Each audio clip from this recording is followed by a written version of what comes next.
So guys, while doing my pre-checks for getting underway to go down to Charleston, one of the things I do is I check all the through-hull fittings, the stuffing box, any place that has clamps and potential places where water can get into the boat. And while doing that, I found on my stuffing box, I've got a dripless stuffing box. I have a number of clamps on there. I found a clamp that was just totally dead.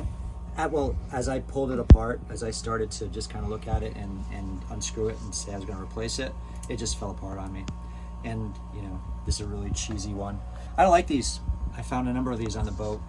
Found out about these clamps, which I never really paid attention to before. But I thought, oh my God, I'm not paying $23 for a clamp. But you spend a lot of money on your boat and you don't want it to sink. So it makes a lot of sense because I think I have like 11 through hulls in this boat. So anyway, so this is what they call a T-clamp. And this is 316 stainless steel, which is much more appropriate for the marine industry for high salty conditions and corrosive conditions versus this stuff. I don't know if this is 316. It's probably 301, which is mostly used in cooking, hospitals and things like that. I'm gonna show you right now the stuffing box that I'm gonna replace the clamps on.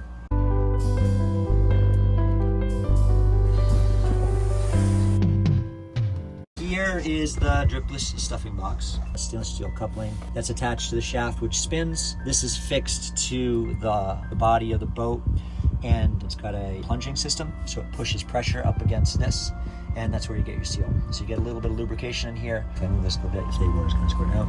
So just enough water kind of squirts out. So I'm gonna replace all of these. As I go through the boat and replace things, I will upgrade and replace to more appropriate things that I think should be on the boat. This is a big safety thing. The reason I check these clamps is because they all hold hoses onto seacocks or through hull fittings that go in through the boat down into the water. And if any of those clamps fail, it's a possibility that the hose can pop off and water can come into the boat uncontrollably and sink the boat if your bilge pump can't keep up with it.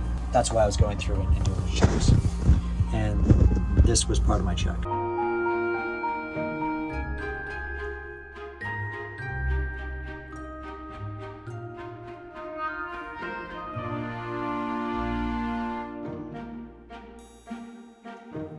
So we got one clamp on, but we got the wrong size for the other two.